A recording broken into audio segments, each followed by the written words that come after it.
If you're in an intensive care unit and you're on a ventilator and you're sick and you're having fevers, even though there's no identified source of infection, we've learned that most of those patients are on antibiotics. So what are the consequences of that?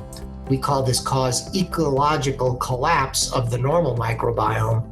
And, you then replace that normal health-promoting microbiome with what we've termed a pathobiome, meaning pathogenic bacteria that generally cause harm, become predominant in your gut. And that disbalance, dysbiosis, whatever you want to call it, can directly impair the immune system and directly and adversely affect the outcome. Hey folks, it's Mike Mutzel here with HighIntensityHealth.com. Thanks so much for tuning back in to episode number 111. And today we're live with Dr. John Alverdy, and he is at University of Chicago School of Medicine at the surgical department. And I came across some of his research. So we're going to pick his brain on the gut bacteria and some of his later work. So John, how are you doing today? I'm doing great. Thank you. Fantastic. So let's dive into some of the work that you've been conducting and publishing and so forth in your group. I believe it's kind of focused on the gut microbiome, but if maybe you could kind of introduce yourself to our listeners and what your role is at University of Chicago. Sure. So I am a gastrointestinal surgeon. I operate on patients who have problems with their stomach or their esophagus, their pancreas, their gallbladder, that kind of thing. And I take care of a wide variety of patients, patients who have serious infections from pancreatitis or their gallbladder, on to patients who suffer from obesity. We do these stomach bypasses and restriction type things, operations. I have a NIH-funded laboratory that studies how gut bacteria complicate the recovery from surgery. And that's really fortunate because I'm at a research university and a research hospital. I take care of patients with serious infectious problems, and I am an operating surgeon. And all patients' worst fear is that they'll develop an infection after a big operation. This is especially problematic when prosthetic material is put in, like a hip or rods in your back, or part of your blood vessels are being, reconstructed.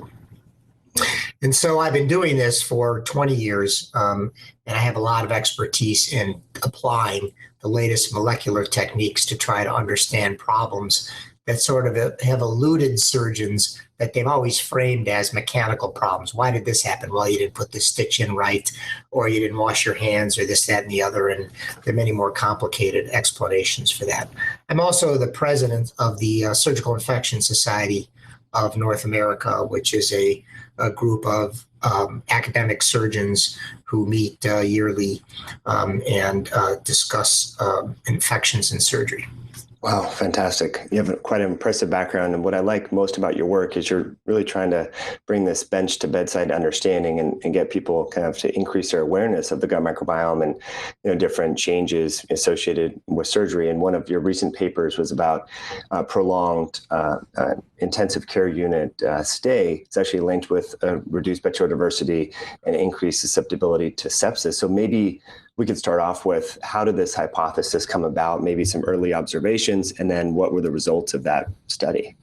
Right. So one of our biggest challenges, of course, is that most surgery is surgery that's done and you're in the hospital and you recover and you go home the next day, have your hip replaced or your knee operated on, or your gallbladder removed, and you're not sick. You're not critically ill. You come in, you go home, you start eating your regular food in a few days, and basically you're able to heal because your return to normalcy, eating a regular diet, the stress, you get one shot of antibiotics. It may stun your microbiome, but you're back in your own home and you can refaunate back to normal pretty quickly. And that's, there are 80,000 elective operations done every day. Most of them are like that. However, patients who get really sick, let's say they are in a terrible car accident, or they have a burn injury, or they undergo a liver transplant where they're really sick for a long time and their recovery is prolonged. As far as your microbiome is concerned, time is not your friend, right? And when I say that is for every day you're sick like that, it's very difficult for clinicians, doctors who are taking care of patients, to not give you antibiotics. So if you're in an intensive care unit and you're on a ventilator and you're sick and you're having fevers, even though there's no identified source of infection, we've learned that most of those patients are on antibiotics. So some doctors will talk about sepsis syndrome, sepsis meaning when you get really sick, you're inflamed, you're on dialysis, your heart rate's high. And if you haven't identified a source of infection, they call that non-infected sepsis. But if you have an identified source, they call it infected sepsis. And really, what's interesting is you say, well, then all the non-infected sepsis patients, none of them are on antibiotics, right? No, 80% of them are taking antibiotics. But I thought you said they don't have an infection. Well, we think we don't have any evidence that they have an infection, but there may be some germ lurking, in their sinus or in their gut or in some little crypt or in some pocket, and I don't want to not give them antibiotics. So what are the consequences of that? We call this cause ecological collapse of the normal microbiome, and you then replace that normal health-promoting microbiome with what we've termed a pathobiome, meaning pathogenic bacteria that generally cause harm become predominant in your gut. And that disbalance, dysbiosis, whatever you want to call it, can directly impair the immune system and directly and adversely affect the outcome. Because the outcome is not you're going to be better in a day or two. You might take 2 weeks to recover. Now, what is happening to your immune system as your microbiome erodes? That's what we're most interested in, because there's evidence now that the actual bacteria that you normally have in your gut, they're driving a normal systemic immune response. So this is an exaggeration, but if I cut your scalp, which is very far away from your gut, yeah. You have a good, robust gut microbiome. It's pushing, it's driving, it's stimulating all the immune cells in your body to heal that scalp wound. And while that seems a loose metaphor, there's some very strong evidence for that now. There's actually several papers showing that if you make a sterile incision in an animal away from the gut, it heals much worse if you destroy the gut microbiome. Which is exactly what we're doing, if I heard you correctly, with all the prophylactic antibiotic use. Is that what we're saying? Well, I'm glad they're antibiotics. I think most lives have been saved by antibiotics, but clearly we're overusing them. We almost, their overuse becomes unavoidable in certain situations. And now it's time, because we have the molecular tools to understand it, now is the time to really instantiate some great science into these patients' clinical course to really try to inform ourselves about, is there a better way to do this? Is there a way to stop these antibiotics or narrow their spectrum or use alternative approaches when we can do them? One study was just recently done was published in the New England Journal by a member of the Surgical Infection Society, Robert Sawyer, who is a former president, like I am. He did a study where he said, I'm going to take this group of surgical patients that are being treated for a serious infection, and even though they recommend giving 10 days of antibiotics, I'm going to randomize one group to say, okay, those are the recommendations, 10 days. We don't know why they're 10 days. What about 7 days? The drug company's not going to sponsor that trial. Right. That's great. You want to cut my business in half by doing a study? I don't think so. So he got the National Institutes of Health to do it. And he did 5 days instead of, I think, 7 to 10 days. And the results were the same. So why are we doing 7 to 10 days? Well, because we always did 7 to 10 days. Yeah, just the habit, right? Yeah. Interesting. Dr. John, can you tilt your camera down just a touch? It's kind of looking at the ceiling, and I think that'd be, yeah. Is that There we go. That's a little bit better. Yeah, you just have a great shirt on and tie it up. I'd love for people to see that. all right?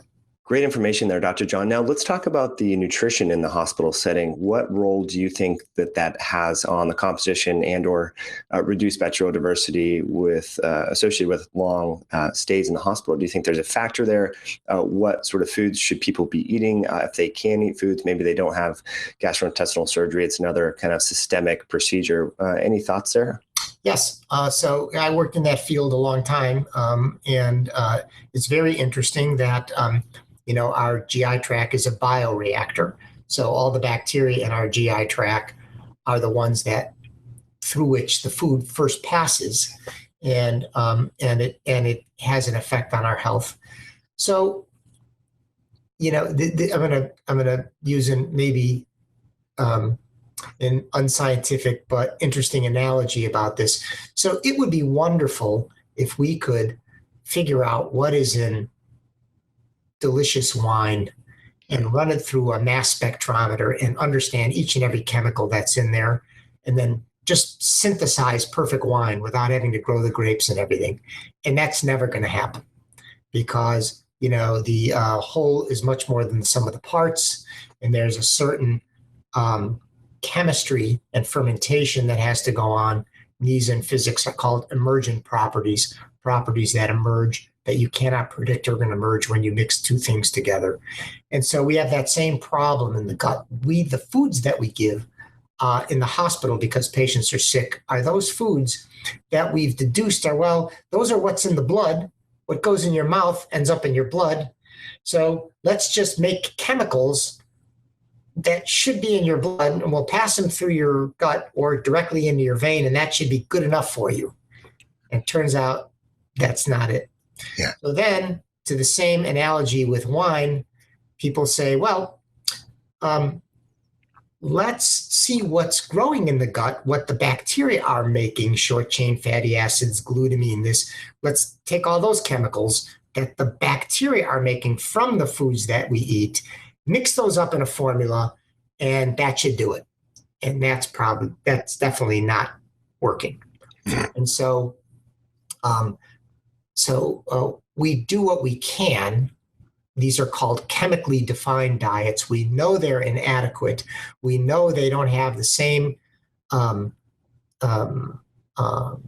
on the microbiome, which then affects the immune system as eating regular food. But patients cannot eat regular food when they're very sick. Mm-hmm. So it's a big trade-off there. Again, the science that's so exciting with the microbiome, metabolomics, proteomics, microbial genetics, we're hoping that we can make some really path-breaking discoveries that will allow us to, have the right food in there. Just probably like there's no substitute for mother's milk. Right. Right.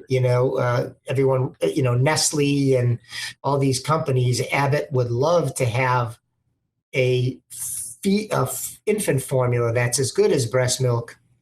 It hasn't come yet. Yeah, probably will be a long time before that's correct. Commercially available. Yeah, well said there, Dr. John. Now, a clinical study came out at the end of 2013, I believe, or 2012. It was in cancer patients that were recovering from, it was colon cancer, and they took an enteric-coated probiotic, and they saw some beneficial effects in cytokine signaling, recovery, and so forth compared to control. So any tips or preliminary data that we should know about for people that may be getting elective surgery? Maybe they would take a probiotic or prebiotic ahead of time. Any thoughts there? Yeah, so we're those of us that work in this field are very reluctant to offer any advice, clinical advice, based on the information that we have now.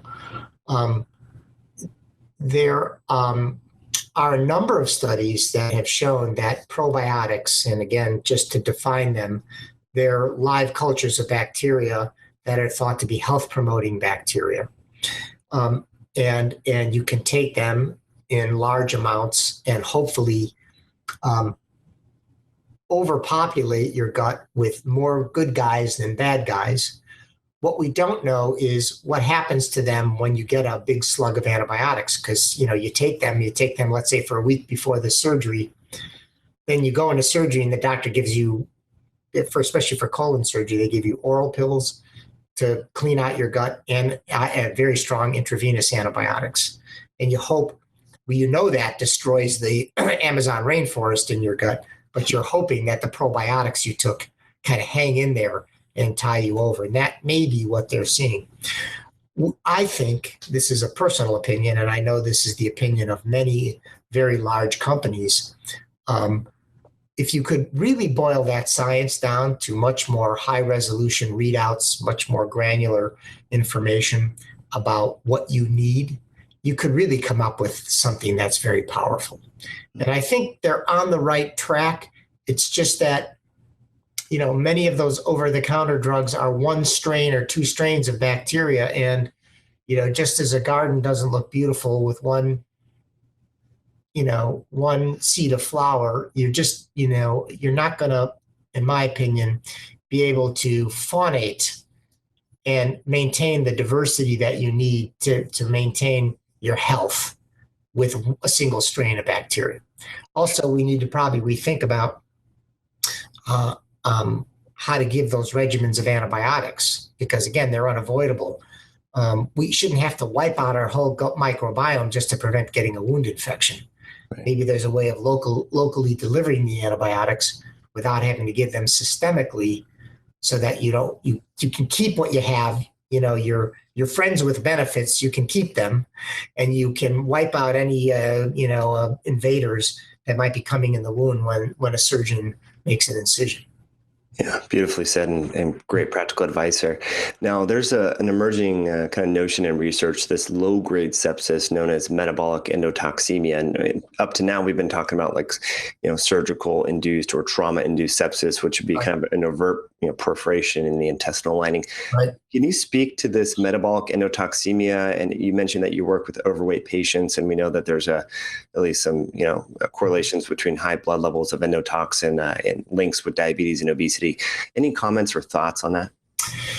Yeah, so it's very interesting, and it probably speaks to what is in the lay press has been referred to as the leaky gut syndrome, which is where the lining of your intestine has somehow lost its integrity, and bacteria seep out, not bacteria, but the bacterial exoproducts, the secreted proteins and toxins of bacteria, and they somehow leach into your bloodstream in very low amounts. You don't get, frankly, septic, but that it triggers an immune response. And so, you're inflamed. You have a low-grade inflammation.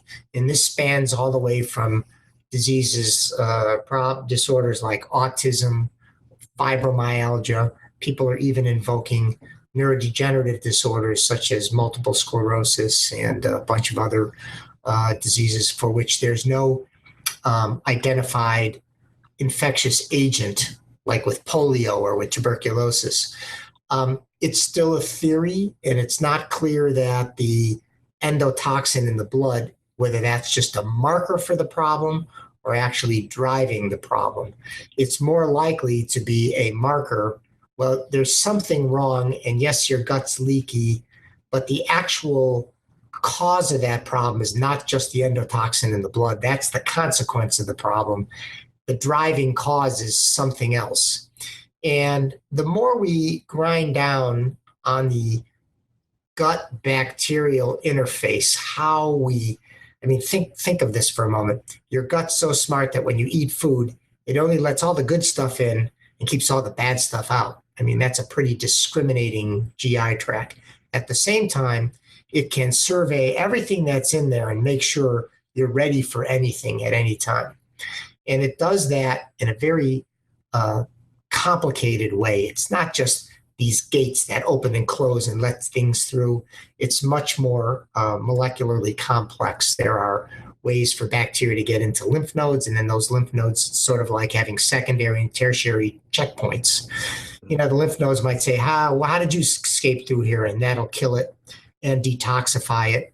And much of the endotoxin that seeps out anyway is detoxified so rapidly that it's hard to imagine it's, a classic, I'm being intoxicated by my own bacteria. It's a Sure. little much of a naive explanation for probably a very complex problem. Sure. Well said there, Dr. Yeah. John. Now, what about obesity and microbial shifts, and maybe some of the shifts that you've seen pre and post surgery? I know there's some data showing that with Roux-en-Y, I believe, is one of the procedures. Can you speak to the gut microbiome, obesity, and gastric bypass and bariatric surgery? So probably a really good paper that came out in Science Translational Medicine just, I want to say maybe a year ago or less, by a physician scientist named Lee Kaplan at Massachusetts General Hospital. Lee is a hepatologist, a liver specialist, and a PhD scientist. He's an MD PhD and does outstanding work in this field. And he performed gastric bypasses on mice and then looked at their stool and saw that their stool microbiome dramatically changed. And they lost weight, of course, because they had a gastric bypass. And then he took that stool and he transplanted that stool before they lost weight and after they lost weight, before their microbiome was changed and afterwards, and was able to show that that change in the microbiome actually played a role in the weight loss, because it took mice that underwent no surgery that were overweight, and it actually made them lose weight and improve their glucose tolerance, their metabolic syndrome, some of their liver disorders where they get fatty liver. And so, it raises a lot of hope that, the way whatever the gastric bypass does, either by imposing dramatic restriction to what you can eat, and that then independent of each other or both, that process can lead to changes in your microbiome that can change your energy efficiency, your energy regulation. And it'd be great to think, this is the big leap of faith, that you could just take that pill and lose weight. Mm-hmm. Because it is probably true that people who struggle with their weight their whole life are people who have some type of altered energy balance. Yes, they're overeating relative to what they burn off, but why time after time do they want more food than they actually need? And you could say, well, it's all volitional, it's all sociocultural. That's certainly one hypothesis. I don't think that's the case. Another hypothesis is that, yes, they're overeating relative to what they're burning off, but they have a drive to overeat that volition cannot manage. Mm-hmm. And that's why they're overweight. Well, what's driving it? Well, these nefarious, sinister gut bacteria that want to make their host chubby. And so can you, again, do you know what a bone marrow transplant is? I'll explain it very simply. If you have leukemia or lymphoma, all the cells in your bone marrow where you make white cells and red cells, they're coming out malignant and they're going into your bloodstream and they're giving you blood cancer. So you get a bone marrow transplant or a stem cell transplant where we radiate you and give you chemotherapy and nearly kill you by wiping out all the blood cells in your body. But then we give you a graft of stem cells or bone marrows from, a donor that then repopulate and graft you to have new cells. And so that's a scary process. Imagine if you could take an overweight patient and wipe out their microbiome and then reseed them with a thin microbiome. Now that would be incredible and great because we wouldn't have to do the surgery. We're a long way away from that, but that's very exciting if it's the case. Yeah. So what I heard you say, and maybe a hint at, is if we could do some sort of effective fecal microbiota transplantation instead of, say, a bariatric surgery gastric bypass, that may be more effective down the road, but we don't know exactly, how that would work for every single person. That's correct. And one of the things about your own microbiome that's good but also frustrating is that, you know, you acquired it when you were very young, and it's not 100% stable over your life, but there are a lot of microbes in there that have home field advantage, and they're not leaving. Because just think about all the antibiotics people take, and they eat food and they drink badly and they don't get enough sleep, and their microbiomes pretty much stay and hang in there. Yeah. And so wiping it out is, it's going to be no easy feat. I'm sure somebody will figure out how to do it, but cleaning everything out and then having this new graft take over is not going to be just taking a few pills. It's probably going to be something pretty complicated, and it's probably going to have some side effects to it. Right. So it sounds great, or you get something and it's not durable. You have a few hiding in there. You get this new graft, like a liver transplant or something. It doesn't last forever. Right. Unless you completely engraft. Some liver transplants, you may know this, they chimerize with their host.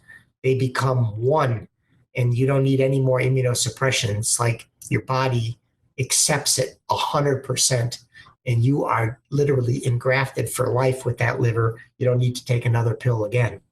And, of course, transplant biologists have been trying to figure out how to make that happen all the time. Right. But it doesn't. But this is the unknown of this science. So it's no different than any other transplant. Sure. Great info there, Dr. John. If we could finish up a little bit on gut hormones, I know that's another aspect of the metabolic effects that are linked with bariatric surgery, gastric bypass, and possibly the interactions with the anti-inflammatory potential. Any words of wisdom or parting advice on what we should know about gut hormones? Yeah. So, again, we live in a world of medical science that is very host-centric. What I mean is, I want to know what's causing my headache. You say this hormone, this mediator, this chemical, and and that's how most drugs have developed over the last 50 years. Billions of dollars go into research, and you want to get intellectual property around this pathway, this one chemical that binds to this one site, and you want to block that binding, and bingo, you've got your billion-dollar drug. And if you look at, it's sort of the pipeline for new drugs, we're spending more and more and getting less and less drugs because the problems that we're trying to address now, Alzheimer's, obesity, and those, they're complicated problems. So there are several hormones that are candidate hormones that make you feel hungry. One of them is ghrelin. And a lot of the operations that we do for obesity knock down that hunger hormone. But studies have shown that that may be, again, the consequence of the surgery, not the driving reason that you're not hungry. So there's probably multiple signals going up to your brain. What mama cooked, when you were young and you walked in and it smelled, how your microbiome has changed, how your tastes have changed, what age you are, that affect all these systems that converge onto other systems that then mediate the idea of feeling, and I always like to say this to my patients, feeling mechanically full, which is, I ate too much. Feeling pleasured, wow, that ice cream tasted good. And then feeling satisfied and full. And each of those things are different, aren't they? You can eat a bag of rice cakes and you're like, I'm full, but you're not really satisfied. Yeah. You can eat this much Ben & Jerry's and you can say, wow, I am really pleasured. But like a half hour later, you're hungry because you're not satisfied. You haven't shut down eating. So how all that plays in is a little funny. The field of new drugs for obesity has tried to exploit all those hormones that make us feel hungry or make us feel full. And the frustration is they work. They don't get you down where you want to go. If you're 300 pounds, they don't get you down to 150. And then the other problem is you tolerize to those drugs. You keep getting them, and all of a sudden they don't work anymore. And also, the minute you stop them, you're hungry. and you gain all your weight back. So if you took a 30-year-old who's 300 pounds and you said, okay, you take these 5 hormones, how long do I have to take them, doc? Forever. It's not it hasn't, well, I mean, I don't want to say it never is a good approach, but it hasn't really led to the wonder drug for obesity. Mm-hmm. And which makes the whole food substances pretty exciting. I know some researchers at Duke University have shown different proteins like pea protein, whey protein, different fibers to beneficially affect these gut hormones. And if we could finish off with your favorite nutrient or herb or whole food substance that you feel that you recommend to your patients for improving either their gut microbiome and or the secretion of these gut hormones, what sort of words of advice do you have there? Yeah, I try not to do that very much, because I think that, I would be speaking outside the confines of scientifically foundational information. But I think that, if you pinned me down, I think one of the most important things to do is to not overeat and not eat more than you need, and try to remain lean. And eat a balanced diet, and mostly, fruits and vegetables. Meats are very good, but, in sparing amounts, and I mean, not in sparing, in small amounts, enough that you need, and avoid eating too much animal fat. And then, you have to exercise, because you're actually, your microbiome knows when you're exercising and when you're not, because of the release of the chemicals from your body. So to the extent that you keep your gut healthy, which is right, eating just as much as you need and exercising, I think that's the best advice I can give now based on the science that's out there. Yeah, that's great advice, Dr. John. Now, one final question that we ask every guest on the show: if you were to bump shoulders with Barack Obama or a future president, maybe someone from the World Health Organization, and share with them one tip about the gut or the gut microbiome or just health in general, in 30 seconds, what would you want them to know? Well, I would want them to know that we have embarked on a very important aspect of science that has the potential to prevent disease in a way that we have not imagined before. When the Human Genome Project came out, there were projections that if we just sequence and we know all of our human genes, we're going to prevent Alzheimer's disease and this, that, and the other. And now we're learning that we have so much of the environment that changes our own, not our structure of genes, but the way our genes interact with the environment, happens through the GI tract. So our scourges, diabetes, obesity, early aging, all of the expenditures of our healthcare maybe have to do with the way we've abused modern progress or human progress to indulge in foods that are harmful for us and chemicals that are harmful for us, and be dependent on drugs that we have to take for the rest of our lives. So I would urge them to funnel more money toward microbiome research and prevention. If we could understand how our bioreactors function, we could say, look, we need a better breast milk substitute. Look, we need to not have children take antibiotics because we have the science to prove it, unless they really, really need it and they're life-saving in the early ages. We need mothers who are bearing children to eat proper diets and not smoke and not drink alcohol, because it affects their microbiome and their kid is sort of genetically doomed for the rest of their life. All these things, I mean, imagine the huge shift 100 years from now. The diseases that we have that we're trying to solve by finding this one hormone or this one chemical, we're spending billions of dollars. We just see melt away. These are all called Alzheimer's, autism, multiple sclerosis. These are called diseases of human progress. Well, what about human progress are we doing wrong? Right. And maybe the secret lies in understanding the gene-gene interactions between our environment, our gut microbiome, and our human genes. Wow. So More money for research. That's what I do. I love that. Beautifully said there. I think our listeners are going to hit the rewind button and listen to that a couple of times there, Dr. John. Well, I really appreciate you coming on the show, and I'm a fan of your work and your research. So we'll make sure that we have all your references and current publications on our website at highintensityhealth.com/Dr. Alverdy. And anything that we should know about upcoming trials or publications that you're working on before we part ways?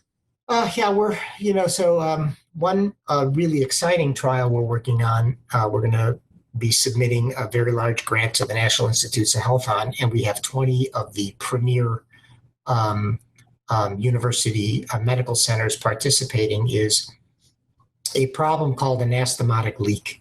And that's when a surgeon cuts out part of your intestine and then sews the two ends back together. In a small percentage of patients, 5 to 7%, that connection that the doctor or the surgeon beautifully sews together can leak, and you can get very sick and even die from that. And we've discovered that has to do with your microbiome and some bad bacteria that linger in that area. And we've proven that in animals, and now we're going to prove that and have a way of preventing it in humans. So nobody has to walk around with a colostomy or an ileostomy, and somebody who's facing cancer surgery on their colon, they want the cancer to be cut out and they want to be cured. They don't have to go into surgery thinking, I'm going to leak and I'm going to be septic and I might be in the hospital 2 months. And that's really exciting. It'll be a game changer if we can start this trial. And if the results turn out the way we think they are, we'll be very excited by that. Yeah, that's very exciting. The quality of life would be dramatically improved for those individuals. So again, Dr. John Alverdy, really appreciate you coming on the show, and hope you have a fantastic day and keep up the great work. All right. Thank you for having me. My pleasure.